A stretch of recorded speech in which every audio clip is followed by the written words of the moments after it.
Start nga ulit yan. Pa-start. Yan, sige, hard starting. Sige, start. Yan. Kailangan apakan yung accelerator.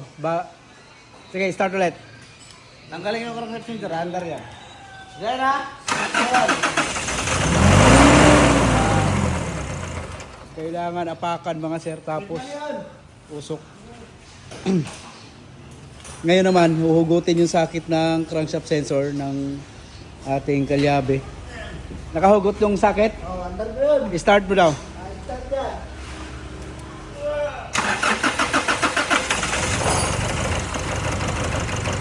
Ay, hindi nakaapak sa accelerator yan. Hindi. Ayan, nakahugot yung sakit ng crankshaft sensor mga boss. Umaandar siya pero ganyan. May minor siya kasi mapalag. Tapos usok mga boss oh. Ayan oh. Ang usok. Yan. Usok. So ayan, ito yung nabara na tinotrouble natin na mausok, palyado. Namatayan siya sa takbo. Tapos sobrang hard starting. Tapos pag iscan namin mga boss ay ang fault niya ay crankshaft sensor. At tinry naming palitan ng crankshaft sensor dahil may pan-test part kami. Pero bumabalik pa rin ang problema. So nakita namin mga bossing, ang history nito, nagpapalit pala siya ng timing chain sa ibang shop. So eto, pakita mga dol kung ano nangyari. Kulang sa tornilyo. Ayan o. Yan, yung gear ng pressure pump. Wala na yung mga tornilyo. Ayan o, hugot na. Ba't ganun nahuhugot na dun? Tatlo na naiiwan. Hindi, yung sa gitna na nut. Dapat hindi mo mahugot ng ganun yan. Natanggal na siguro ito. Luwag ka na. Yan ang problema. Dalawang tornilyo. Sobrang luwag ng kwan. Ang tornilyong natira sa kanya sa pressure pump, tatlo. Mga boss oh. Buti hindi ka baklas ba na? Ayan oh. Relaxa. Kaya tinamaan yung timing guide oh. Makalugay pala yung Yan, nawala sa timing. yung guide. Ayun oh, tinamaan pati ito oh. Yung timing chain guide. Ayan oh. Basag. Basag. Bagong palit to mga bossing. Akin Ayan o, biyak ko. Hindi nahigpitan nung mga nung nagpalit ng timing chain na ito. Mas malala pa sa restaurant. Yan. So, ang mangyayari nito, palit makina. bili ulit ng panibagong timing chain guide si bossing dito sa ating nabara. Ayan, papakalas ko lang yung hanggang ilalim para ma-check pa namin. Pero kitang-kita na mga boss. Oh. Ba't gaito kaluwag? Ayan, oh. Kaya pala pagka ini-scan namin, crankshaft sensor ang laging binabatong fault code. So thank you sa mga sa mga nag-advise din sa atin, mga kalyabi natin, no. Dahil dito sa error ng ating nabara, naging problema. Yan, thank you sa inyo mga boss. Ito, binuksan nga namin yung timing chain. Hindi namin pinagdudahan yung timing chain kasi bagong papalit nga niya to sa ibang shop. Ito.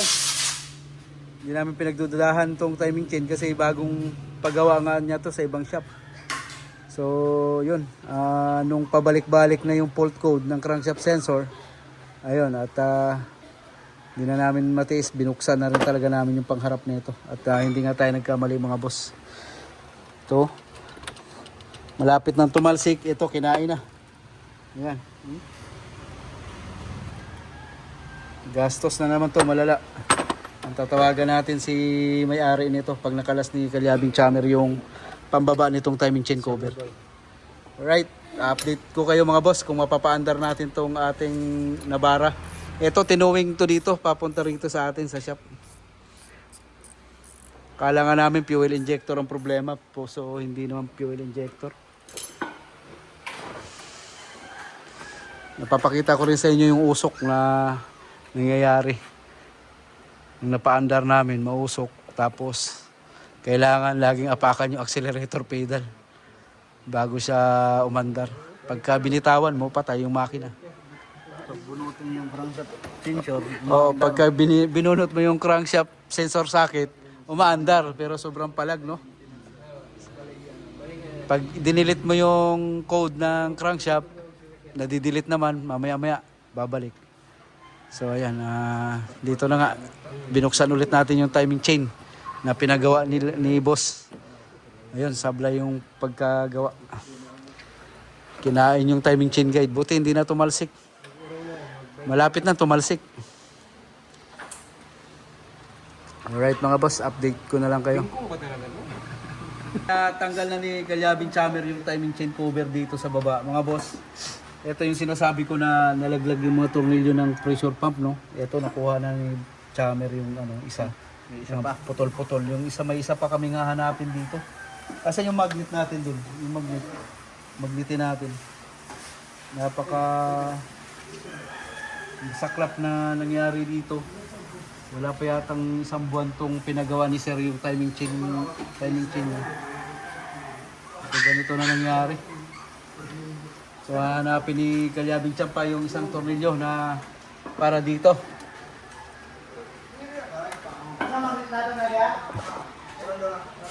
Kaya mga boss, ay nako. Wala. Dalawang kulang. Ayan, tatlo yun, di ba? Oh, tatlo. Isa na lang. Isa na lang. Pagkatapos nating makuha yung mga nalaglag na mga tornilyo sa sprocket ng pressure pump, ayan, pinalitan agad natin. Ayan mga boss, kinumpleto ulit natin yan. So original na tornilyo. Tapos panibagong timing chain guide. Ayan mga boss, kinabit na natin yung bagong timing chain guide. Buti na lang, yan lang yung nasira sa kanya. Yung brand new na timing chain, so goods pa naman. Kaya ito binalik lang natin.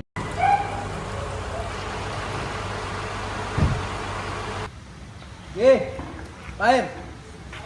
Oh.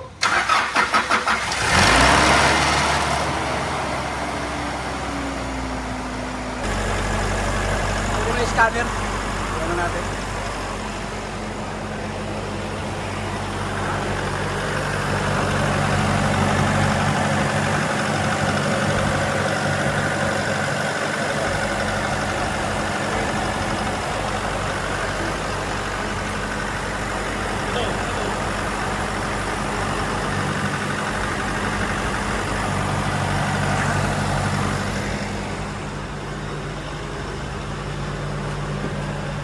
Mandar na, kaso mataas yung RPM, nasa 1.5.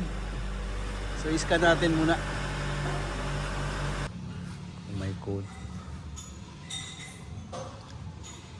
Map sensor, IET,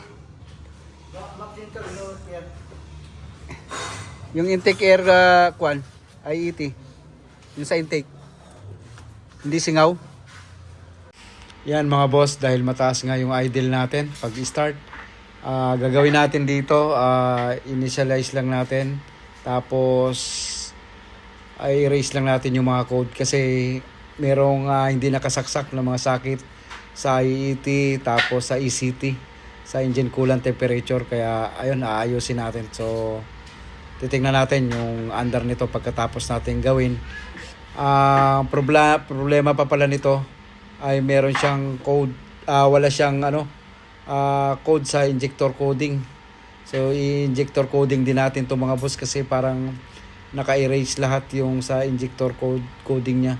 So iayos din natin yan.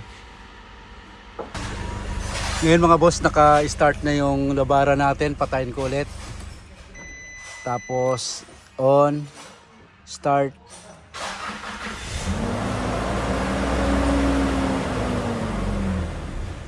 Yun. Okay na siya. No, kung walang usok, pre. Ganon mo nga, pre. Apak mo nga kung wala na yung usok. Yeah. Yeah. Okay. Okay. Ayos.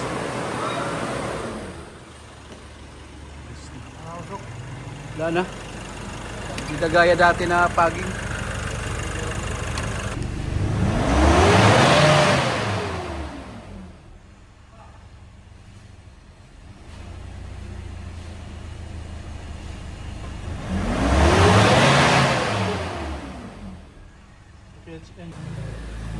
coding si Kalyabing Champion. Yan mga boss, nag-injector coding ulit tayo dito sa Nissan Navara natin kasi napansin ko mga boss, pagdating sa scanner natin sa injector, hindi siya naka-encode no sa injector, kaya ayun yung ginagawa natin, kino-code natin siya ngayon. I-start. Suod ba na?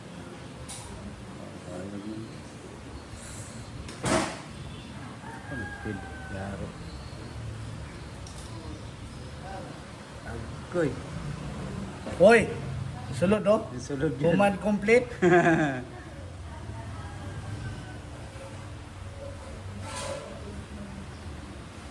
Ayos.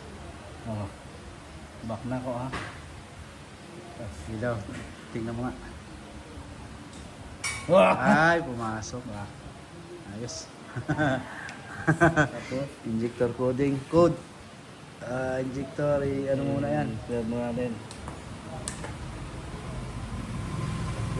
Red code mo ulit. Oh. Okay, no DTC. Ayos na yan. Start na natin yan. Oh, wala na. Wala na DTC. Ano, ilan rami? Oh, kulat.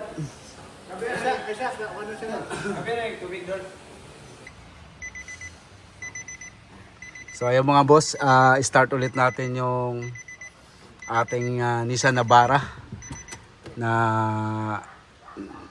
nagka-problema sa timing chain. Ang history nito mga boss ay nagpapalit siya ng timing chain sa ibang shop no. So yun, hindi maganda yung pagkakabit, nagkakalasan yung mga tornilyo doon sa pressure pump. Kaya nung tin-troubleshoot namin, puro crankshaft sensor yung error. So yun, na-discover namin timing chain ang may problema, kaya parang nagkaka-error lagi yung crankshaft sensor kahit nagpalit na kami. Yung pinampalit namin ng crankshaft sensor nito ay sa amin, pang test part namin. Buti na lang may pang test part kami. So nung pinalitan namin ng crankshaft sensor, ayun, error pa rin yung crankshaft sensor. So doon na kami nag-proceed sa timing chain. Yun nga, hindi kami nagkamali, may problema talaga yung timing chain niya. So kinain na pati yung timing chain guide, tapos naputol yung mga tornilyo doon sa pressure pump sa may gear. So ayun, pinalitan natin. Ang ginawa natin, nag-injector coding lang din tayo. Kasi nag-error yung injector eh. Nung na-injector coding natin, so okay na siya mga bossing. Ayan o. So goods na siya. Ayan. Right. Okay. Solve natin yung problema nito ng ating Nissan Navara.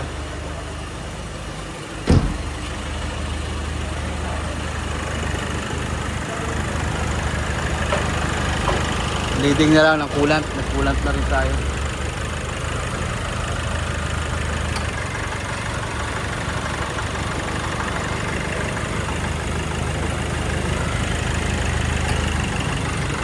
Nagawa natin yung iba. Yan, expander. Pero